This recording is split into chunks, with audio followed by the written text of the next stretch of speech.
Hello ನಮಸ್ತೆ ಎಲ್ಲರಿಗೂ. ಎಲ್ಲರೂ ಹೇಗೆ ಪ್ರಿಪೇರ್ ಆಗ್ತಾ ಇದ್ದಾರಾ? ನಾಳೆ ನಿಮಗೆ ಇಂಗ್ಲೀಷ್ ಎಕ್ಸಾಮ್ ಇದೆ. ನಾನು ನಿಮ್ಮ ಆರ್ ಕೆ ಸರ್. ಇವತ್ತು ನಿಮಗೆ ನಾನು 4 ಮಾರ್ಕ್ ಕ್ವಶನ್ಸ್, 3 ಮಾರ್ಕ್ ಕ್ವಶನ್ಸ್ ಮತ್ತು 2 ಮಾರ್ಕ್ಸ್ ಕ್ವಶನ್ಸ್ಗಳ ಬಗ್ಗೆ ಡಿಸ್ಕಷನ್ ಮಾಡೋಕ್ಕೆ ಬಂದಿದ್ದೇನೆ. ಈ 3 ಮಾರ್ಕ್ಸ್, 4 ಮಾರ್ಕ್ಸ್ ಮತ್ತು 2 ಮಾರ್ಕ್ಸ್ ಕ್ವಶನ್ಸ್ಗಳನ್ನ ಯಾವ ರೀತಿ ಸೆಲೆಕ್ಟ್ ಮಾಡ್ಕೊಂಡಿದ್ದೀವಿ ಅಂತ ಹೇಳಿದರೆ, ಈ ಪ್ರೀವಿಯಸ್ ಇಯರ್ ಕ್ವಶನ್ ಪೇಪರಲ್ಲಿ ಬಂದಿರತಕ್ಕಂಥ ಒಂದು ಪ್ಯಾಟರ್ನಲ್ಲಿ ನಾವು ಈ ಕ್ವಶನ್ಸ್ಗಳನ್ನ ತೆಗೆದಿದ್ದೇವೆ.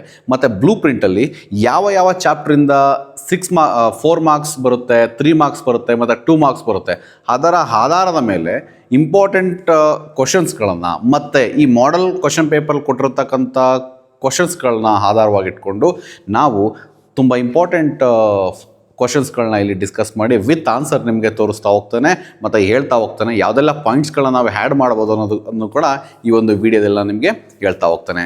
Okay, so once again welcome to Tej academy. ನಾನು ನಿಮ್ಮ ಆರ್ ಕೆ ಸರ್. ಇನ್ನು ಯಾರು ಈ ಒಂದು ತೇಜ್ ಅಕಾಡೆಮಿಯ ವೀಡಿಯೋಸ್ಗಳನ್ನ ನೋಡಬೇಕು ಅಂತ ಅನಿಸುತ್ತೆ, not only for English or Kannada, we are also providing classes for physics, chemistry, biology and mathematics. So ಯಾರೆಲ್ಲ ಇನ್ನು ನಮ್ಮ ಯೂಟ್ಯೂಬ್ ಚಾನಲ್ಗೆ ಸಬ್ಸ್ಕ್ರೈಬ್ ಆಗಿಲ್ಲ, ದಯವಿಟ್ಟು ನಮ್ಮ ಯೂಟ್ಯೂಬ್ ಚಾನಲ್ಗೆ ಸಬ್ಸ್ಕ್ರೈಬ್ ಆಗಿ ಅಲ್ಲಿ ಬರ್ತಕ್ಕಂತಹ ಕ್ವಾಲಿಟಿ ಕಂಟೆಂಟ್ಗಳನ್ನು, ಕ್ಲಾಸಸ್ಗಳನ್ನು, ಶಾರ್ಟ್ ವೀಡಿಯೋಸ್ಗಳನ್ನ ನೀವು ನೋಡಿ ನೀವು ಪರೀಕ್ಷೆಯಲ್ಲಿ ಆನ್ಯುವಲ್ ಎಕ್ಸಾಮಿನೇಷನಲ್ಲಿ ಹೈಯೆಸ್ಟ್ ಮಾರ್ಕ್ಸನ್ನು ತೊಗೊಳೋದಕ್ಕೆ ತುಂಬ ಅನುಕೂಲ ಆಗುತ್ತೆ. ಮತ್ತು ತುಂಬ ಸಿಂಪ್ಲಿಫೈ ಆಗಿ ನಮ್ಮ ಫ್ಯಾಕಲ್ಟಿ ಮೆಂಬರ್ಸು ನಿಮಗೆ ಇದನ್ನು ಹೇಳ್ತಾ ಹೋಗ್ತಾರೆ ಮತ್ತು ತಿಳಿಸ್ತಾ ಹೋಗ್ತಾರೆ. ಈ ಒಂದು ವಿಡಿಯೋಗಳಲ್ಲಿ ನಿಮ್ಗೆ ಏನಾದರೂ ಡೌಟ್ಗಳಿದ್ದರೆ ಈ ಒಂದು ನಂಬರ್ಗೆ ಕಾಲ್ ಮಾಡ್ಬೋದು ಅಥವಾ ವಾಟ್ಸಪ್ ಮಾಡ್ಬೋದು. ಮತ್ತು ನಮ್ಮ ತೇಜ್ ಅಕಾಡೆಮಿಯ ಡಿಜಿಟಲ್ ಆ್ಯಪನ್ನು ನೀವು ಪ್ಲೇಸ್ಟೋರಲ್ಲಿ, ಗೂಗಲ್ ಪ್ಲೇಸ್ಟೋರಲ್ಲಿ ಡೌನ್ಲೋಡ್ ಮಾಡ್ಕೊಳ್ಳೋ ಮುಖಾಂತರ ಈ ಥರ ಈ ಕನ್ನಡ ಇರ್ಬೋದು, ಇಂಗ್ಲೀಷ್ ಇರ್ಬೋದು ಅಥವಾ ಫಿಸಿಕ್ಸ್, ಕೆಮಿಸ್ಟ್ರಿ, ಮ್ಯಾಥಮೆಟಿಕ್ಸ್ ಇದಕ್ಕೆ ಸಂಬಂಧಪಟ್ಟಂಥ ನೋಟ್ಸನ್ನು, MCQsಗಳನ್ನು, 2 ಮಾರ್ಕ್, 4 ಮಾರ್ಕ್, 3 ಮಾರ್ಕ್ಸ್ ಈ ಥರ ಕ್ವಶನ್ಸ್ಗಳನ್ನು ನೀವು ನಮ್ಮ ಡಿಜಿಟಲ್ ಆ್ಯಪಲ್ಲಿ ಫ್ರೀಯಾಗಿ ಅವೈಲೇಬಲ್ ಇದೆ. You no need to pay any amount for that. ಫ್ರೀಯಾಗಿ ಅವೈಲೇಬಲ್ ಇದೆ. ಆ್ಯಪನ್ನ ಡೌನ್ಲೋಡ್ ಮಾಡ್ಕೊಳ್ಳಿ. ಇಂಗ್ಲೀಷ್ಗೆ ಸಂಬಂಧಪಟ್ಟದ್ದು ಅಥವಾ ಬೇರೆ ಸಬ್ಜೆಕ್ಟ್ಸ್ಗಳಿಗೆ ಸಂಬಂಧಪಟ್ಟದ್ದು, ಅದರ ಜೊತೆಗೆ ಎನಿ ಅದರ್ ಕಾಂಪಿಟೇಟಿವ್ ಎಕ್ಸಾಮಿನೇಷನ್ ಅದಕ್ಕೂ ಕೂಡ ಮೆಟೀರಿಯಲ್ ಇರ್ಬೋದು, ನೋಟ್ಸ್ ಇರ್ಬೋದು, ಟೆಸ್ಟ್ ಇರ್ಬೋದು, ಪ್ರೀವಿಯಸ್ ಇಯರ್ ಕ್ವಶನ್ ಪೇಪರ್ ಇರ್ಬೋದು, ಎಲ್ಲವೂ ಕೂಡ ಆ್ಯಪಲ್ಲಿ ಅವೈಲಬಿಲಿಟಿ ಇದೆ. ಓಕೆ, ಯಾರಿಗೆಲ್ಲ ಇಂಟ್ರೆಸ್ಟ್ ಇದೆ ಎಲ್ಲರೂ ಕೂಡ ಅದನ್ನು ಡೌನ್ಲೋಡ್ ಮಾಡ್ಕೊಳ್ಳಿ ಮತ್ತು ಅಲ್ಲಿರ್ತಕ್ಕಂಥದ್ದನ್ನು ನೀವು ಉಪಯೋಗಿಸ್ಕೊಳ್ಳಿ. ಮತ್ತು ನನ್ನ ಪ್ರತಿ ವಿಡಿಯೋದಲ್ಲಿ ನಾನು ಹೇಳ್ತಾ ಇದ್ದೇನೆ, because the importance of NCET examination. So ನೀವು ಏನು CET ಯಾರೆಲ್ಲ ಅಪ್ಲೈ ಮಾಡಿದ್ದೀರ ಸೈನ್ಸ್ ಸ್ಟೂಡೆಂಟ್ಸು, ಅದೇ ರೀತಿ ಕಾಮರ್ಸ್ ಸ್ಟೂಡೆಂಟ್ ಮತ್ತು ಆರ್ಟ್ಸ್ ಸ್ಟೂಡೆಂಟು ಕೂಡ NCET ಎಕ್ಸಾಮ್ಗೆ ಅಪ್ಲೈ ಮಾಡ್ಬೋದು. ಈ ಎಕ್ಸಾಮ್ನ ಕ್ಲಿಯರ್ ಮಾಡೋದ್ರಿಂದ ನಿಮಗೆ ದೇಶದಲ್ಲಿ ಇರತಕ್ಕಂಥ ಅತ್ಯುನ್ನತವಾದ ಕಾಲೇಜ್ಗಳಲ್ಲಿ, ವಿದ್ಯಾಸಂಸ್ಥೆಗಳಲ್ಲಿ ನಿಮಗೆ ಅವಕಾಶ ಸಿಗುತ್ತೆ. ಓಕೆ, NIT ಇರ್ಬೋದು, IIT ಇರ್ಬೋದು, ಮತ್ತು ಸೆಂಟ್ರಲ್ ಯೂನಿವರ್ಸಿಟಿ ಇರ್ಬೋದು ಅಥವಾ ಸ್ಟೇಟ್ ಯೂನಿವರ್ಸಿಟಿ ಇರ್ಬೋದು, ಟಾಪ್ ಯೂನಿವರ್ಸಿಟಿಗಳಲ್ಲಿ ನಿಮಗೆ ಸೀಟ್ ಸಿಗ್ತಾ ಹೋಗ್ತವೆ ಅಥವಾ RISಗಳಿರ್ಬೋದು. ಸೊ ಹಾಗಾಗಿ ಈ ಒಂದು ಎಕ್ಸಾಮಿನೇಷನ್ಗೆ ಅಪ್ಲೈ ಮಾಡಿ. ಇದು ತುಂಬ ಈಸಿ ಇರುತ್ತೆ. ಏನು ಆಲ್ರೆಡಿ ನೀವು ಓದಿದ್ದೀರ PCMB ಅಥವಾ ಹಿಸ್ಟ್ರಿ, ಎಕಾನಮಿ, ಪೊಲಿಟಿಕಲ್ ಸೈನ್ಸ್ ಅಥವಾ ನಿಮ್ಮ commerce subject, arts subject, science subject, ಇದರ ಆಧಾರದ ಮೇಲೆ ಇಲ್ಲಿ ಕ್ವಶನ್ಸ್ಗಳನ್ನ ಕೇಳ್ತಾರೆ. 3 ಸಬ್ಜೆಕ್ಟು ಜಾಸ್ತಿ ಇರುತ್ತೆ. ಒಂದು ಟೀಚಿಂಗ್ ಆಪ್ಟಿಟ್ಯೂಡ್ ಇರುತ್ತೆ, ಇನ್ನೊಂದು ಇಂಗ್ಲೀಷ್ ಇರುತ್ತೆ, ಜನರಲ್ ಇಂಗ್ಲೀಷ್ ಅಂತೇಳಿ, ಇನ್ನೊಂದು ರೀಸನಿಂಗ್ಸ್ ಇರುತ್ತೆ. ಸೊ ಈ 3ನ್ನು ನಾವು ಪ್ರೊವೈಡ್ ಮಾಡ್ತಾ ಇದ್ದೇವೆ. ಓಕೆ, ಇದಕ್ಕೆ ಸಂಬಂಧಪಟ್ಟಂಥ ಕ್ಲಾಸಸ್ಗಳನ್ನ ನಮ್ಮ ತೇಜ್ ಅಕಾಡೆಮಿ ಆಲ್ರೆಡಿ ಸ್ಟಾರ್ಟ್ ಮಾಡಿದೆ. ತೇಜಸ್ ಬ್ಯಾಚ್ ಅಂತ ಹೇಳಿ. ಯಾರೆಲ್ಲ ಎನ್ರೋಲ್ ಆಗಬೇಕು, ಯಾರೆಲ್ಲ ಇಂಟ್ರೆಸ್ಟೆಡ್ ಇರುತ್ತೆ NCET ಎಕ್ಸಾಮಿನೇಷನ್ಗೆ, ನೀವು ಈ ತೇಜಸ್ ಬ್ಯಾಚನ್ನು ಜಾಯ್ನ್ ಆಗ್ಬೋದು. ಮತ್ತು March 10th, okay, March 10th is the last date to apply NCET. ಇನ್ನು ಯಾರೆಲ್ಲ ಅಪ್ಲೈ ಮಾಡಿಲ್ಲ ದಯವಿಟ್ಟು ಅಪ್ಲೈ ಮಾಡಿ. It will take 20 minutes to clear that. So ಈಗ ನಾವು ನೋಡೋಣ 4 ಮಾರ್ಕ್ಸ್ ಕ್ವಶನ್ಸ್ಗಳನ್ನ ಯಾವ ರೀತಿ ಕ್ವಶನ್ಸ್ಗಳು ಬಂದಿದ್ದಾವೆ, ಅದಕ್ಕೆ ನೀವು ಯಾವ ರೀತಿ ಸ್ಟ್ಯಾಂಡರ್ಡ್ ಆಗಿ ಒಂದು ಆನ್ಸರ್ನ ಬರೆದ್ರೆ 4ಕ್ಕೆ 4 ಅಂಕಗಳು ಬರುತ್ತೆ ಅನ್ನೋದನ್ನು ನಾವಿಲ್ಲಿ ನೋಡೋಣ. ಓಕೆ, ಫಸ್ಟ್ ಕ್ವಶನ್ ನೋಡಿ ಇಲ್ಲಿ. What were the arguments put forth by the prisoner for not going out of the prison in 2 years? ಇದರಲ್ಲಿ ನೀವು ಈ ಕ್ವಶನ್ ಏನು ಬಂದಿದೆ ಈ ರೀತಿ ಡಿಫ್ರೆಂಟ್ ಆಗಿ ನಿಮಗೆ ಕ್ವಶನ್ಸ್ಗಳನ್ನ ಕೇಳ್ಬೋದು. For example, why the criminal reluctant to go away out of the prison ಅಂತ ಕೇಳ್ಬೋದು. ಬಟ್ ಆನ್ಸರಲ್ಲಿ ಪ್ರಾಪರಾಗಿ ಈ ರೀತಿ ಇರುತ್ತೆ. Okay, the prisoner argued that he did not want to leave the prison because life outside would be more difficult. In prison, he received free food and free shelter, and he did not have to work. He felt safe and comfortable there. He also believed that even if he went out, people would look at him with suspicion. He thought he would not get a job and would suffer, so he preferred to stay in prison rather than face the challenges of freedom. So ಈ ರೀತಿಯಾದ ಒಂದು ಆನ್ಸರ್ನ ಬರೆದ್ರೆ 4ಕ್ಕೆ 4 marks ಬರುತ್ತೆ. ಇದ್ರ ಜೊತೆಗೆ ಒಂದು introduction, ಈ chapter ಯಾವುದಿದೆ, ಓಕೆ, ಇದನ್ನು ಯಾರು ಬರೆದಿದ್ದಾರೆ ಅಂತಕ್ಕಂಥ ಒಂದು 2 ಲೈನ್ ಇಂಟ್ರೊಡಕ್ಷನ್ ಇದಕ್ಕೆ ನೀವು ಕೊಟ್ಟರೆ ನಿಮಗೆ ಫುಲ್ ಮಾರ್ಕ್ಸ್ ಖಂಡಿತವಾಗಿಯೂ ಬರುತ್ತೆ. ಸೊ ಆ ರೀತಿಯಲ್ಲಿ ನೀವು ಆನ್ಸರ್ನ ಬರೀಬೇಕು. ಇದೇ ರೀತಿ ನಾನು ಎಲ್ಲ ಕ್ವಶನ್ಸ್ಗಳನ್ನ ಇಂಪಾರ್ಟೆಂಟಾಗಿ ಇರ್ತಕ್ಕಂಥ 6 ಚಾಪ್ಟರ್ಸ್ಗಳಲ್ಲಿ ಏನು ಕೊಟ್ಟಿದ್ದಾರೆ ಬ್ಲೂ ಪ್ರಿಂಟಲ್ಲಿ ಅದೆಲ್ಲವನ್ನು ಕೂಡ ನಾನು ನಿಮಗೆ ಹೇಳ್ತಾ ಹೋಗ್ತೇನೆ. ಕ್ವಿಕ್ಕಾಗಿ ರಿವಿಷನ್ ಮಾಡ್ತಾ ಹೋಗ್ತೇನೆ, ನೀವು ನೋಡ್ಕೊಳ್ಳಿ. ನೆಕ್ಸ್ಟ್ ಕ್ವಶನ್ ನಾವೀಗ ನೋಡೋಣ. ಸೊ ರಿಪಿಟೇಷನ್ ಆಗಿರ್ತಕ್ಕಂಥ ಕ್ವಶನನ್ನು ಬಿಟ್ಟು ಯಾವುದೆಲ್ಲ ಮೇನ್ ಆಗಿದೆ ಅದನ್ನು ಇಲ್ಲಿ ತೊಗೊಂಡು ಇಲ್ಲಿ ಆನ್ಸರ್ ಏನಿದೆ ಅದನ್ನು ಇಲ್ಲಿ ಡಿಸ್ಪ್ಲೇ ಮಾಡ್ತಾ ಇದ್ದಾನೆ. So Laura and Gonzalo recognise each other but conceal their identity. How does the play a sunny morning present this? So ಈ ಥರ ಒಂದು ಕ್ವಶನ್ ಇದೆ. ಸೊ ನಿಮಗೆ ಚಾಪ್ಟ್ರಲ್ಲಿ ಒಂದು ಸಲ ಚಾಪ್ಟರ್ನ ಓದ್ಕೊಂಡಿರೋ ಒಂದು ಐಡಿಯಾ ಇರುತ್ತೆ, ಯಾವ ರೀತಿ ಅವರ ಒಂದು ಐಡೆಂಟಿಟಿನ ಮರೆಮಾಚಿದ್ರು ಅನ್ನೋದ್ರ ಬಗ್ಗೆ ಒಂದು ಕ್ವಶನ್ ಇದೆ. So in that play Laura and Gonzalo meet in the park as old strangers. When they begin talking they slowly understand that they were lovers in their youth. However, both are too proud to admit it first. Instead, they pretended and create imaginary stories to hide their feelings. They talk about their past using third-person references. They act as if they do not care, but their emotional reactions show their true feelings. Their behavior shows a playful mixture of pride, nostalgia, and affection, while hiding their real identities. Okay, so ಈ ರೀತಿಯಾಗಿ ನೀವು ಒಂದು ಬರೀಬೇಕಾಗುತ್ತೆ. ಇದಕ್ಕೂ ಕೂಡ ಒಂದು ಯಾವ chapter ಇದೆ, ಯಾರು ಬರೆದಿದ್ದಾರೆ ಅಂತ ಹೇಳಿ ಒಂದು ಇಂಟ್ರೊಡಕ್ಷನ್ನ ಕೊಟ್ಕೊಂಡು ಹೋದ್ರೆ ನೀವು ಸ್ವಲ್ಪ ಆನ್ಸರ್ ಎಕ್ಸ್ಟೆಂಡ್ ಆಗುತ್ತೆ ಮತ್ತು ಒಳ್ಳೆ ಮಾರ್ಕ್ಸ್ ನಿಮಗೆ ಬರುತ್ತೆ. ಓಕೆ, ಸೊ ಯಾವ ರೀತಿ ಅವರು ಐಡೆಂಟಿಟಿನ ಅವರು ಮರೆಮಾಚಿದ್ರು ಅನ್ನೋದ್ರ ಬಗ್ಗೆ ಒಂದು ಯಾಕೆ ಅಂತಕ್ಕಂಥ ಒಂದು ರೀಸನನ್ನು ಇಲ್ಲಿ ಕೇಳಿದ್ದಾರೆ. ಸೊ ನೆಕ್ಸ್ಟ್ ಕ್ವಶನ್ ನೋಡೋದಾದರೆ, describe the competition between Thammanna and Basavayya. The ಗಾರ್ಡನರಲ್ಲಿ ಬಂದಿರತಕ್ಕಂಥ ಈ ಒಂದು ಚಾಪ್ಟರ್. ಸೊ ಅವರಿಬ್ಬರ ನಡುವೆ ತುಂಬ ರೈವಲ್ರಿ ಇರುತ್ತೆ ಆ್ಯಂಡ್ ಕಾಂಪಿಟೇಷನ್ ತುಂಬ ಎಕ್ಸ್ಟ್ರೀಮ್ಗೆ ಹೋಗುತ್ತೆ. It was not a healthy competition. Okay, describe the competition between Thammanna and Basavayya after Tammanna began to compose and sing ballads. ನೀವಿಲ್ಲಿ ಸರಿಯಾಗಿ ಕ್ವಶನನ್ನು ಓದಿ ಅರ್ಥ ಮಾಡ್ಕೊಳ್ಬೇಕು, ಸುಮ್ಮನೆ ಏನೇನೋ ಆ ಚಾಪ್ಟರ್ಗೆ ಸಂಬಂಧಪಟ್ಟಂತೆ ಸ್ಟೋರಿಗಳನ್ನ ಬರೆಯೋದಲ್ಲ. ಓಕೆ, ಸೊ ನೋಡೋಣ ಆನ್ಸರ್ ಏನಿದೆ. After Tammanna began composing ballads the competition between him and Basavayya became more intense. Tamanna's song described his achievements and made him famous. People admired him and repeated his songs. Basavaya felt jealous and tried to compete by showing his wealth and power. He collected more land, decorated his house, and held grand celebrations. However, Tamanna's fame through literature proved stronger than Basavaya's wealth. When Basavaya could not defend Tamanna's reputation, he became frustrated. This competition slowly moved from material rivalry to emotional and intellectual rivalry. Okay, so ಈ ರೀತಿಯಾಗಿ ಒಂದು standard answer ನೀವು ಬರೀಬೋದು. ಇದ್ರ ಜೊತೆಗೆ ಒಂದು 2-3 ಪಾಯಿಂಟ್ಸ್ಗಳ ಸೇರಿಸ್ಕೊಳ್ಳೋದಾದರೆ, so Thammanna has 10 more friends in the village. In the next village, Basavaya also try to acquire more number of friends. If Tamanna buys 10 acres of land, Basavaya also try to buy 10 acres of land. ಈ ರೀತಿಯಾಗಿ ಒಂದು 2-3 ಪಾಯಿಂಟ್ಸ್ಗಳು ನಿಮಗೆ chapter ಸಂಬಂಧಪಟ್ಟಂತೆ ಸೇರಿಸ್ಕೊಂಡ್ರೆ ಒಂದು 4 ಮಾರ್ಕ್ಸ್ಗೆ comfortable ಆಗಿ 80 to 100 ವರ್ಡ್ಸಲ್ಲಿ ನೀವು ಒಂದು ಆನ್ಸರ್ನ ಬರಿಬೋದಾಗುತ್ತೆ. Okay, so ಪ್ರತಿಯೊಂದು ಕ್ವಶನ್ಸ್ ಹೇಳಿದಾಗ ಯಾವ ಚಾಪ್ಟರ್ನ ಮತ್ತು ಅದನ್ನು ಯಾರು ಬರೆದಿದ್ದಾರೆ ಅಂತೇಳಿ ನಾನು ಒಂದು ಹೇಳ್ತಾ ಹೋಗ್ತಾನೆ, ಅದನ್ನು ದಯವಿಟ್ಟು ಗಮನದಲ್ಲಿ ಇಟ್ಕೊಳ್ಬೇಕು. ನೆಕ್ಸ್ಟ್ ಕ್ವಶನ್ಸ್ ನೋಡೋಣ. The functions of books is irreplaceable. Explain this statement with reference to I believe that books will never disappear. ಇದೇ ಚಾಪ್ಟರ್ ನೇಮ್ ಇದೆ ಮತ್ತು ಇದೊಂದು ಇಂಟರ್ವ್ಯೂ ಆಗಿರುತ್ತೆ ಜಾರ್ಜ್ ಲೂಯಿಸ್ ಬೋರ್ಜಸ್ ಮತ್ತು ಅಲೆಫಿನೋ ಅವ್ರದ್ದಾಗಿರುತ್ತೆ. ಸೊ ಆನ್ಸರ್ ನೋಡೋಣ. The functions of books is irreplaceable. ಇದ್ರ ಬಗ್ಗೆ ನೀವು ಮಾತಾಡಬೇಕಾಗುತ್ತೆ ಇದರಲ್ಲಿ. ಓಕೆ, ಸೊ ನೋಡೋಣ. In the interview Borges says that the books can not be replaced by technology because they give a unique experience. A book allows readers to imagine, okay, think and connect deeply with ideas. Unlike machines, a book does not distract or limit the reader. Borges believes reading is creative process where meaning is made by both the writer and the reader. Books also preserve culture, history, and human emotions. They can travel across time and generations. Because of this emotional and intellectual connection, Borges says books will always remain important. So ಈ ರೀತಿಯಾಗಿ ಅವನು why the books ಇರ್ರಿಪ್ಲೇಸಬಲ್ ಅನ್ನೋದ್ರ ಬಗ್ಗೆ ಅವನು ಹೇಳ್ತಾ ಹೋಗ್ತಾನೆ. ಅದ್ರ ಜೊತೆಗೆ ನೀವು ಒಂದು 2-3 point the extension of our body ಅದನ್ನು ಹೇಳ್ಬೋದು. ಮೈಕ್ರೋಸ್ಕೋಪ್, ಟೆಲಿಸ್ಕೋಪ್ ಅಥವಾ ಸ್ಪೇಡ್ ಇದೆಲ್ಲವನ್ನು ಕೂಡ ನೀವು ಹೇಳ್ಬೋದು. But only for our imagination ಅಂತ ಹೇಳಿದ್ರೆ ಅದು ಬುಕ್ಸ್ ಮಾತ್ರ. Okay, so next fifth one ಇದೆ, why did the people of Umofia feel that they had underrated the power of ballot paper before in the voter. So ಯಾವುದು chapter ಇದು?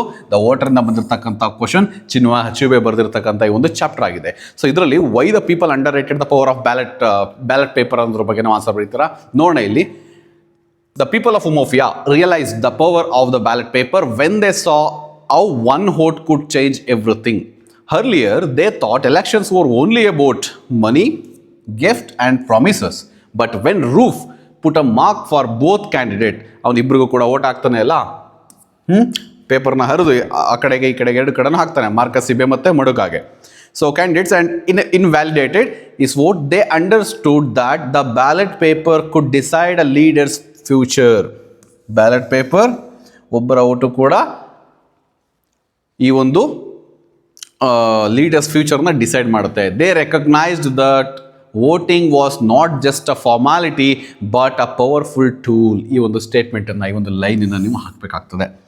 Voting is not just a formality but a powerful tool that could decide the result. This made them feel that they had not respected the importance of democracy earlier. ರೂಫ್ ಆ ರೀತಿ ಮಾಡ್ತಾನೆ ಅವನು. Okay, because ಹಿ ಹಸ್ taken money from both the parties. ಮಾರ್ಕಸಿಂದನೂ ಕೂಡ ಅವನು help ತೊಗೊಂಡಿರ್ತಾನೆ, ಮಡುಕಾಯಿಂದನೂ ಕೂಡ ಹೆಲ್ಪ್ ತೊಗೊಂಡಿರ್ತಾನೆ. ಆದರೆ ವೋಟ್ ಹಾಕಬೇಕು ಅನ್ನೋ ಸಮಯ ಬಂದಾಗ ಅವನಿಗೆ ಗೊತ್ತಾಗುತ್ತೆ ಯಾರಿಗೆ ನಾನು ವೋಟನ್ನ ಹಾಕಬೇಕು ಅಂತೇಳಿ. ಯಾಕಂದರೆ ಮಡುಕನ ಹತ್ರ ಹಣ ತಗೊಳ್ಬೇಕಾದ್ರೆ ಆ ಗಾಡೆಸ್ ಹೀ ಮೇಲೆ ಅವನು ಪ್ರಾಮಿಸ್ ಮಾಡಿರ್ತಾನೆ, ಮತ್ತು 5 ಪೌಂಡನ್ನು ಅವನು ಹಣವನ್ನು ತೊಗೊಂಡಿರ್ತಾನೆ. ಸೊ ಅವಾಗೇನು ಮಾಡ್ತಾನೆ, ಅವನ ಬ್ಯಾಲೆಟ್ ಪೇಪರ್ನ ಹರಿದು ಫಸ್ಟ್ ಮಡುಕಾಗೆ ವೋಟ್ ಹಾಕಿ ಐ ವೋಟ್ ಫಾರ್ ಮಡುಕ ಅಂತ ಹೇಳ್ತಾನೆ. ನೆಕ್ಸ್ಟ್ ಮಾರ್ಕಸ್ ಸಿಬೆಗೆ ಹಾಕಿ I did not cheat him ಅಂತೇಳಿ ಅಂದ್ಕೊಂಡು ಬರ್ತಾನೆ. But that vote is invalid. Next ನೋಡೋಣ. Write a note on the contribution of Arivoli Iyakkam in motivating women to learn cycle. So ಇದು ನಮಗೆ where there is a wheel, P Sainath ಅವ್ರು ಬರೆದಿರ್ತಕ್ಕಂಥ where there is a wheel ಅನ್ನೋ ಚಾಪ್ಟರ್ನ ಇರ್ತಕ್ಕಂಥ questions ನೋಡೋಣ. ಹರಿಯೋಳಿ ಯಕ್ಕಮ್ ಅಂತಕ್ಕಂಥ ಒಂದು ಆರ್ಗನೈಸೇಷನ್ ಯಾವ ರೀತಿ ಇಂಪಾರ್ಟೆಂಟ್ ರೋಲ್ನ ಪ್ಲೇ ಮಾಡ್ತು ವುಮೆನ್ ಸೈಕ್ಲಿಂಗ್ ಮೂಮೆಂಟಲ್ಲಿ ಅಂತ ನೋಡೋಣ. So Arivoli Iyakkam played an important role in encouraging women to learn cycling. The movement believed that education should also include practical skills. Learning to cycle helped man become independent, confident. Volunteers organized training camps, provided cycles, and motivated women who were afraid or shy. Cycling allowed women to travel freely for work, education, and daily needs. It also broke social barriers and changed the traditional view that women should not move freely. For many women, cycling became a symbol of freedom, empowerment, and dignity. So, ಈ ರೀತಿಯಿಂದ ಒಂದು ಆನ್ಸರ್ನ ನೀವು ಬರೆದ್ರೆ ಸಾಕಾಗುತ್ತೆ. Okay, so ಪ್ರತಿಯೊಂದು ಚಾಪ್ಟರ್ಗೂ ಕೂಡ 1-2 line introduction ನೀವು ಕೊಡೋದಾದರೆ ಅದು ತುಂಬ ಇನ್ನೂ ಉತ್ತಮವಾದ ಆನ್ಸರ್ ಆಗಿರುತ್ತೆ. ನೆಕ್ಸ್ಟ್ ನೋಡೋಣ. Why did the king of Monaco keep changing his mind in dealing with the criminal in 2 years? ಪದೇ ಅವನು ಡಿಸಿಷನ್ನ ಚೇಂಜ್ ಮಾಡ್ತಾ ಇದ್ದಾನೆ. What's the reason? Main reason ಅವ್ನಿಗೆ ಏನಿರುತ್ತೆ, ಎಕ್ಸ್ಪೆನ್ಸ್ ಆಗ್ತಾ ಇರುತ್ತೆ, ಜಾಸ್ತಿ ಖರ್ಚು ಬಿಡ್ತಾ ಇರುತ್ತೆ. ಅದಕ್ಕೋಸ್ಕರ ಅದನ್ನು ರಾದರ್ ದೆನ್ ಜಸ್ಟಿಸ್ ಈ ಥಾಟ್ ಆಫ್ ಎಕ್ಸ್ಪೆನ್ಸಸ್, ಆ ಒಂದು ಎಕ್ಸ್ಪೆನ್ಸಸ್ಗೋಸ್ಕರ ಅವನು ಪದೇ ಚೇಂಜ್ ಮಾಡ್ತಾ ಇರ್ತಾನೆ. ಆನ್ಸರ್ ಯಾವ ರೀತಿ ಬರೆಯೋದು ಅಂತ ನಾವು ನೋಡೋಣ ಇಲ್ಲಿ. Okay, the king of Monaco kept changing his mind because every punishment became too expensive for the small kingdom. First ಅವನು ಏನು ಮಾಡ್ತಾನೆ, first he ordered the criminal to be executed, but maintaining a guillotine and an executioner cost too much. Then he changed the punishment to life imprisonment. But keeping a guard and feeding the prisoner also become costly. Second time ನನಗೆ costly ಆಗಿದೆ. The king wanted justice but did not want to spend a lot of money. So ಈ finally allowed the criminal live freely, ಬಿಟ್ಟು ಕಳಿಸ್ಬಿಡ್ತಾನೆ with a small pension. His decisions were based on expenses rather than justice. So ಇನ್ನೊಂದು 2-3 ಲೈನ್ಸ್ಗಳನ್ನು ನೀವು extend ಮಾಡ್ಕೊಳ್ಬೋದು. ಫ್ರಾನ್ಸಲ್ಲಿ 16,000 Frank ಹೇಳಿರ್ತಾರೆ, ಇಟಲಿನಲ್ಲಿ 12,000 Frank ಹೇಳಿರ್ತಾರೆ, ಮತ್ತು ಇದು ತುಂಬ ಎಕ್ಸ್ಪೆನ್ಸಿವ್ ಆಗಿರುತ್ತೆ. ಅದಾದ ತಕ್ಷಣ he also has the soldiers, ಅವರು ಕೂಡ ರಿಜೆಕ್ಟ್ ಮಾಡ್ತಾರೆ, ನಾವು ಅದನ್ನು ಕೆಲಸವನ್ನು ಮಾಡಲಿಕ್ಕೆ ಆಗೋದಿಲ್ಲ ಅಂತೇಳಿ. ಸೊ ಒಂದು 2-3 ರೀಸನ್ಸ್ಗಳನ್ನ ನೀವು ಕೂಡ ಮೆನ್ಷನ್ ಮಾಡಿದ್ರೆ ಕೂಡ ಕಂಫರ್ಟಬಲ್ ಆಗಿರುತ್ತೆ. ಬಟ್ ಬಿ ಕೇರ್ಫುಲ್, ನಿಮ್ಮ ಆನ್ಸರು ಯಾವತ್ತೂ ಕೂಡ 100 ವರ್ಡ್ಸ್ಗಿಂತ ಜಾಸ್ತಿ ಇರಬಾರ್ದು. ಓಕೆ, ಸೊ ನೆಕ್ಸ್ಟ್ ನೋಡೋಣ. A sunny morning revolves around a concealing one's own identity discuss. ಅವರು ಕೂಡ ತಮ್ಮ ಒಂದು ಐಡೆಂಟಿಟಿನ ಮರೆಮಾಚ್ಕೊಳ್ತಾ ಇರ್ತಾರೆ. ಯಾಕೆ ಅನ್ನೋ ಒಂದು ವಿಚಾರವನ್ನು ಇಲ್ಲಿ ಡಿಸ್ಕಸ್ ಮಾಡಿ ಅಂತ ಕೇಳ್ತಿದ್ದಾರೆ. ನೋಡೋಣ ಇದಕ್ಕೆ ಆನ್ಸರ್ ಯಾವ ರೀತಿ ಬರೀಬೋದು ಅಂತೇಳಿ. ಅವರ ಇಬ್ಬರು how those two character conceal their identities in the past. ಒಂದು ಥರ್ಡ್ ಪರ್ಸನ್ ನರೇಟಿವ್ನಲ್ಲಿ ಅವ್ರು ಹೇಳ್ತಾ ಹೋಗ್ತಾರೆ, ಗಾನ್ಜಾಲೋ ಮತ್ತು ಲಾರಾ. ಅದನ್ನು ನೋಡೋಣ ಬನ್ನಿ. In the play, a sunny morning, Donna Lara and Donna Gonzalo meet in the park without realizing at first that they were lovers in their youth.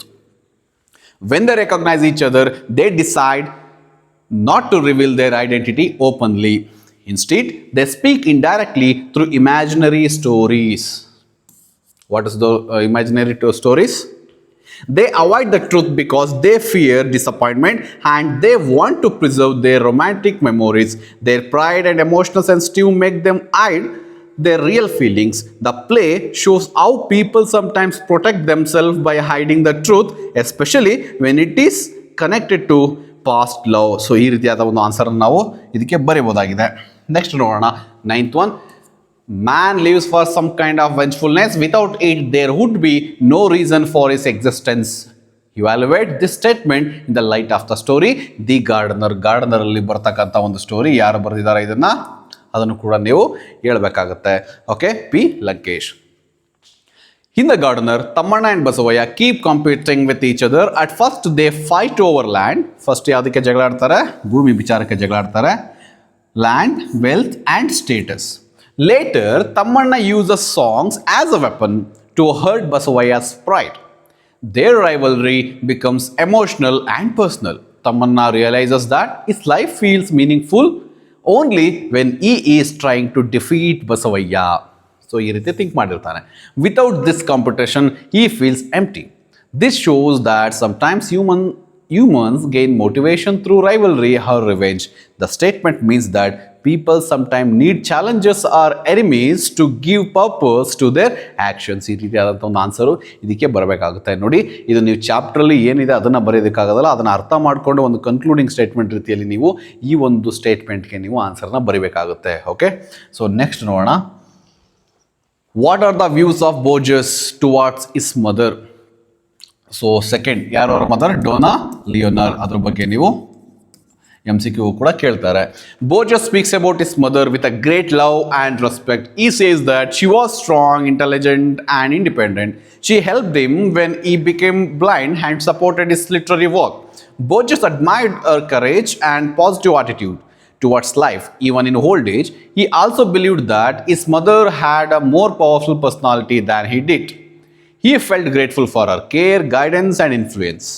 To Borges, she was not only a parent but also a companion and inspiration throughout his life. So ಅವನು ಯಾವ ರೀತಿ ಅವನ ತಾಯಿ ಬಗ್ಗೆ ಒಂದು ಅಭಿಮಾನವನ್ನು ಇಟ್ಕೊಳ್ತಾನೆ, ಅದನ್ನು ರೆಸ್ಪೆಕ್ಟನ್ನು ಇಟ್ಕೊಂಡಿರ್ತಾನೆ ಅದನ್ನು ಹೇಳ್ತಾ ಹೋಗ್ತಾನೆ. ಅದ್ರ ಜೊತೆಗೆ ಕೂಡ ಅವನು ಹೇಳ್ತಾನೆ, my mother was a remarkable lady and she is a extraordinary person. He believed that she had no enemies ಅಂತಲೂ ಕೂಡ ಒಂದು ಪಾಯಿಂಟನ್ನು ನೀವು ಹ್ಯಾಡ್ ಮಾಡ್ಬೋದು ಇದಕ್ಕೆ. Okay, 11th one, give an account of Roof's role as an election campaigner in the story The Voter. So being an election campaigner, Roof ಏನೆಲ್ಲ ಮಾಡ್ದ ಮಾರ್ಕಸ್ಗೆ ಮತ್ತು ಮಾರ್ಕಸ್ ಪಾರ್ಟಿಗೆ ಅನ್ನೋದನ್ನು ನಾವು ಇಲ್ಲಿ ನೋಡೋಣ. Roof played an important role in the village election because he was trusted by everyone. He worked for Marcus Way and was good at persuading people to vote for him. Roof visited homes, spoke politely and used friendly strategies to convince voters. He knew how to use humor and flattery to win support. Roof also accepted money secretly from both sides, showing his cleverness. On election day, he could not decide whom to support, so he tore his ballot paper in half. His action shows his importance in the election and his tricky nature. So ಈ ರೀತಿ ಬರುತ್ತೆ ನಮಗೆ ಕೊನೆಯಲ್ಲಿ ಗೊತ್ತಾಗೋದಿಲ್ಲ ಯಾರಿಗೆ vote ಹಾಕಬೇಕು ಅಂತೇಳಿ ಹರಿದ್ಬಿಟ್ಟು ಮಡುಕಾಗೆ ಒಂದು ಮತ್ತು ಮಾರ್ಕಸ್ಗೆ ಒಂದು ಓಟನ್ನು ಅವನು ಹಾಕ್ತಾನೆ. ಸೊ ಈ ರೀತಿಯಲ್ಲಿ ಬೀಯಿಂಗ್ ಎಲೆಕ್ಷನ್ ಕ್ಯಾಂಪೈನರ್ ರೂಫ್ಗೆ ಯಾವ ರೀತಿ ಅವನ ರೋಲ್ ಇತ್ತು ಅನ್ನೋದಕ್ಕೆ ಒಂದು ಆನ್ಸರ್ ಆಗಿದೆ. ಸೊ ನೆಕ್ಸ್ಟ್ ನೋಡೋಣ. So explain the economic implications of cycle among women in Pudukkottai. So where there is a wheel ಇಂದ ಬಂದಿರತಕ್ಕಂಥ chapter, it was written by P Sainath. ನೋಡೋಣ. Cycle helped women in Pudukkottai become more independent and confident because before learning cycle many women had to walk long distances. Before cycling, Before learning cycling, first one I know, women had to walk long distance or dependent on others for travel. After learning cycle, they could reach workplace, markets, hospitals and schools faster. This saved time and increased job opportunities. Some women started small businesses because mobility was no longer a barrier. Cycling also reduced travel costs since they did not need to pay for transport. It opened new possibilities for earning money and improving family income. Thus, cycling created economic freedom and empowerment. Cycle ಬಂದಾಗಲಿಂದ ಅವರು ತುಂಬ ಬಿಸ್ನೆಸ್ಸಲ್ಲಿ ತಮ್ಮನ್ನು ತೊಡಗಿಸ್ಕೊಳ್ತಾರೆ ಮತ್ತು walk ಮಾಡಿಕೊಂಡು ಎಷ್ಟು ಬಿಸ್ನೆಸ್ಸನ್ನು ಮಾಡ್ಬೋದಾಗಿದ್ದು ಅದಕ್ಕಿಂತ ಹೆಚ್ಚಾಗಿ cycle ಬಂದಮೇಲೆ ಮ್ಯಾಕ್ಸಿಮಮ್ ಏರಿಯಾಸ್ಗಳನ್ನು ಅವರು ಶಾರ್ಟ್ ಟೈಮಲ್ಲಿ ಕವರ್ ಮಾಡ್ಬೋದು ಮತ್ತು ಜಾಸ್ತಿ ವ್ಯಾಪಾರ ವ್ಯವಹಾರವನ್ನು ಕೂಡ ಅವರು ಮಾಡ್ಬೋದಾಗಿರುತ್ತೆ ಅನ್ನೋದನ್ನು ನೀವು ಬರಿಬೋದಾಗಿದೆ. ಸೊ ನೆಕ್ಸ್ಟ್ ನೋಡೋಣ. What were the arguments put forth by the prisoner for not going out of the prison as in 2 Deer. So ಆ ಪ್ರಿಸನರ್ 2 Deer ಅಲ್ಲಿ ಇರ್ತಕ್ಕಂಥ ಒಂದು ಚಾಪ್ಟರ್ ಇದು, ಲಿಯೋ ಟಾಲ್ಸ್ಟಾಯ್ ಬರೆದಿರ್ತಕ್ಕಂಥದ್ದು. ಸೊ ಅವನು ಯಾಕೆ ಪ್ರಿಸನಿಂದ ಹೊರಗಡೆ ಹೋಗ್ತಾ ಇಲ್ಲ ಅನ್ನೋದಕ್ಕೆ ಏನೆಲ್ಲ ರೀಸನ್ಸ್ನ ಕೊಡ್ತಾನೆ ಅಂತೇಳಿ ಆಲ್ರೆಡಿ ಕ್ವಶನ್ ನಾವು ಡಿಸ್ಕಸ್ ಮಾಡಿದ್ದೀವಿ, ಬಟ್ ಡಿಫ್ರೆಂಟ್ ವೇನಲ್ಲಿ ಕೇಳಿದ್ದಾರೆ ಅಂತೇಳಿ ಇದನ್ನು ಮತ್ತೆ ಹಾಕಿದ್ದಾನೆ. The prisoner argued that the government had ruined his reputation by sentencing him to death and. First one ಅವ್ನು ಹೇಳ್ತಾ ಇದ್ದಾನೆ, ಅವನು ಆ ಒಂದು ಗೌರ್ನಮೆಂಟ್ನೇ ಬ್ಲೇಮ್ ಮಾಡ್ತಾ ಇದ್ದಾನೆ, ನನ್ನ ರೆಪ್ಯುಟೇಷನ್ನ ಕ್ಯಾರೆಕ್ಟರ್ನ ರೂಯಿನ್ ಮಾಡಿದೆ ಅಂತ ಹೇಳಿ, ನಾಶ ಮಾಡಿದೆ ಅಂತ ಹೇಳಿ. So government had ruined his reputation by sentencing him to death and then changing the punishment. He said he had no place to go because society would reject him. He also admitted that he had become lazy and was no longer used to working. He felt it was unfair. So idu a prisoner's point of view alli unfair for the authorities to suddenly ask him to leave after keeping him for so long. He insisted that since they had changed his life, they must now take responsibility for him. Therefore, he refused to leave the prison. Refused anta irbodu, reluctant anta irbodu, why he did not go antanu kuda direct agi kelbodu. So next question nodona. Do you agree that the play A Sunny Morning deals with the human weakness for lie? Explain with suitable example. Sunny Morning alli kuda ಒಂದು question ಬರೋ ಸಾಧ್ಯತೆ ನಿಮಗೆ ಇರುತ್ತೆ. ಅವರಿಬ್ಬರು ಕೂಡ ಒಂದು ಸುಳ್ಳನ್ನು ಹೇಳ್ತಾರೆ ತಮ್ಮ ಕ್ಯಾರೆಕ್ಟರ್ಸ್ಗಳ ಬಗ್ಗೆ, ತಮ್ಮ ಒಂದು ಐಡೆಂಟಿಟೀಸ್ಗಳ ಬಗ್ಗೆ. ಓಕೆ, ಸೊ ನೋಡೋಣ ಇಲ್ಲಿ. Yes, the play clearly shows how people lie to protect their pride and feelings. Donna Lara and Don Gonzalo both hide their real identities even after recognizing each other. They also invent dramatic stories about their youth. Lara says she walked into the sea. ಅವಳು ಹೇಳ್ತಾಳೆ, ಅವಳು ಸಮುದ್ರದಲ್ಲಿ ಮುಳುಗಿ ಸತ್ಲು ಅಂತೇಳಿ. ಗಾನ್ಜಾಲೋ claims he died bravely in Africa in a war ಅಂತೇಳಿ ಹೇಳ್ತಾನೆ. Both lies are harmless and used to preserve the beautiful memories of their past. The play shows that sometimes people lie not to cheat others but to comfort themselves and avoid painful truths. So 15. How did the plantation owner's lifestyle change after the arrival of the old man in the gardener? So the gardener ಬಂದಿರತಕ್ಕಂಥ ಒಂದು chapter ಇದು. So the old man ಪ್ಲಾಂಟೇಶನ್ಗೆ ಬಂದಾಗ ಏನೆಲ್ಲ ಬದಲಾವಣೆಗಳಾಯಿತು ಅದನ್ನು ನೋಡೋಣ. Positive ಮತ್ತು negative ಎರಡೂ ಕೂಡ ಚೇಂಜಸ್ ಆಗಿದೆ in the life of the owner of this plantation. Okay, ನೋಡೋಣ. After the old man arrived, the plantation improved greatly. Petty theft stopped. The workers cooperated and productivity increased. ಏನೆಲ್ಲ ಆಗಿದೆ? Improved greatly, theft stopped, workers cooperated, productivity increased. As the garden flourished, the owners became wealthier and gained high social status. However, he also became lazy, lethargic, or careless. He shied away from all the work.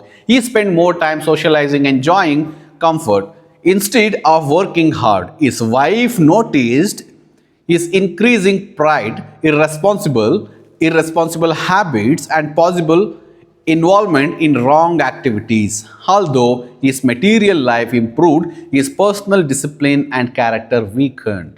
Thus, the old man's presence brought both positive and negative ಎರಡನ್ನೂ ಕೂಡ ನೀವು ಬರೀಬೇಕಾಗುತ್ತೆ.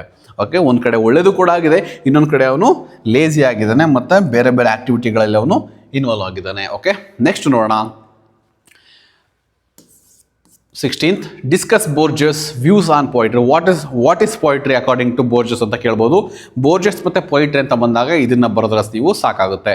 Borges believes that poetry is a deep and mysterious experience, not just a written poem.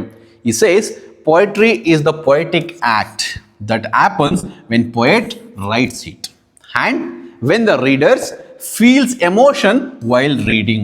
It is impossible to define poetry fully because it is like love or the color yellow, felt, not explained. Borges says poetry succeeds only when it creates a magical emotional response. He also stresses the importance of choosing precise and powerful words. Good poetry transforms ordinary idea into something profound through the right expression. So ಇದು Borges poetry ಬಗ್ಗೆ ಇರತಕ್ಕಂಥ ಒಂದು views. Next ನೋಡೋಣ. A humble vehicle like a cycle can work wonders in empowering rural women. Explain with reference to where there is a wheel. So where there is a wheel, peace sign ಅಂತ ಬರ್ದಿರ್ತಕ್ಕಂಥದ್ದು ನೋಡಿ. In the lesson, the cycle becomes a symbol of freedom and empowerment for rural women. Earlier, women depended on men for travel, work and social activities. But when women in Pudukkottai learned cycling, they gained independence. They could travel safely, attend meetings, sell products, visit health centers and support their families. ಇಷ್ಟು ಆಗುತ್ತೆ. Their confidence increased and society slowly began to respect them more. Cycling also united women into a strong movement. For many poor women, the cycle became a tool that changed their life socially, economically and emotionally. So ಈ ಒಂದು ಆನ್ಸರ್ನ ಬರೆದ್ರೆ ಆಗುತ್ತೆ. So ಹಾಗಾಗಿ ನೋಡಿ, ಈ ಒಂದು 6 ಚಾಪ್ಟರ್ಸ್ಗಳಿಂದ ಏನು blue ಪ್ರಿಂಟಲ್ಲಿ ಕೊಟ್ಟಿದ್ದಾರೆ ನಿಮಗೆ 4 ಅಂಕದ ಪ್ರಶ್ನೆಗಳು ಬರ್ತವೆ ಅಂತ ಹೇಳಿ. ಸೊ 6 ಚಾಪ್ಟರಿಂದ ಬ್ಲೂ ಪ್ರಿಂಟಲ್ಲಿ ಮೆನ್ಷನ್ ಮಾಡಿದರೆ, ಅದೇ ರೀತಿಯಲ್ಲಿ ಪ್ರೀವಿಯಸ್ ಇಯರ್ ಕ್ವಶನ್ ಪೇಪರಲ್ಲಿ ಎಷ್ಟೋ ಕ್ವಶನ್ಸ್ಗಳಿದು ರಿಪೀಟ್ ಆಗಿದೆ. ಮತ್ತು ಪ್ರೀವಿಯಸ್ ಇಯರಲ್ಲಿ ಕ್ವಶನ್ ಪೇಪರ್ ರಿಪೀಟ್ ಆಗಿರೋದನ್ನೇ ನಮಗೆ ಮಾಡಲ್ ಕ್ವಶನ್ ಪೇಪರಲ್ಲಿ ಕೂಡ ಇಂಪಾರ್ಟೆಂಟ್ ಅಂತಲೂ ಕೂಡ ಕೊಟ್ಟಿದ್ದಾರೆ. ಹಾಗಾಗಿ 17 ಕ್ವಶನ್ಸ್ಗಳು 4 ಮಾರ್ಕ್ಸ್ ಏನು ಡಿಸ್ಕಷನ್ ಮಾಡಿದ್ದಾನೆ, ಒಂದೊಂದು ಕ್ವಶನ್ಸ್ ಕೂಡ ನಿಮಗೆ 1 ಮಿನಿಟು ಕೂಡ ತಗೊಳ್ಳೋದಿಲ್ಲ ಓದ್ಕೊಳ್ಳೋದಕ್ಕೆ ಅಥವಾ ಕೇಳಿಸ್ಕೊಳ್ಳೋದಕ್ಕೆ. ಸೊ ಈ ಒಂದು 30-40 ಮಿನಿಟ್ಸಲ್ಲಿ ಏನು ನಾವು ಡಿಸ್ಕಸ್ ಮಾಡಿದ್ದೀವಿ, ಈ ಒಂದು 4 ಮಾರ್ಕ್ಸ್ ಕ್ವಶನ್ನ ಪದೇ ಪದೇ ರಿವೈಸ್ ಮಾಡ್ಕೊಳ್ಳಿ, ನೋಡ್ಕೊಳ್ಳಿ, ಯಾವ ರೀತಿ ಸೆಂಟೆನ್ಸಸ್ ಫ್ರೇಮ್ ಆಗಿದೆ, ಯಾವ ರೀತಿ ಕ್ವಾಲಿಟಿ ಆನ್ಸರ್ ಬಂದಿದೆ ಅನ್ನೋ ಗಮನಿಸ್ಕೊಳ್ಳಿ.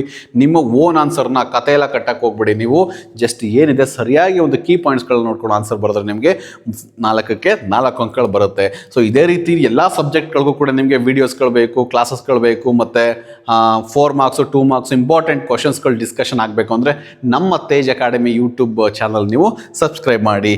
ಮತ್ತು ವಾಟ್ಸಪ್ ಗ್ರೂಪ್ ಇದೆ, ಅದರಲ್ಲಿ ಜಾಯ್ನ್ ಆದರೆ ನಿಮಗೆ ಬೇಕಾದಂಥ ಮೆಟೀರಿಯಲ್ಸು, ಇಂಪಾರ್ಟೆಂಟ್ ಇನ್ಫಾರ್ಮೇಷನ್ ಬರ್ತಾ ಇರ್ತವೆ. ಅದು ಇಲ್ಲ ಅಂದರೆ ಜಾಯಿನ್ ಟೆಲಿಗ್ರಾಮ್ ಅಥವಾ ಇನ್ಸ್ಟಾಗ್ರಾಮಲ್ಲಿ ನಮ್ಮನ್ನು ಫಾಲೋ ಮಾಡ್ಬೋದಾಗಿದೆ. Okay, thank you so much. ನಾವು ನೆಕ್ಸ್ಟ್ 3 ಮಾರ್ಕ್ಸ್ ಕ್ವಶನ್ಸನ್ನು ನಾವು ಡಿಸ್ಕಸ್ ಮಾಡ್ತಾ ಹೋಗೋಣ.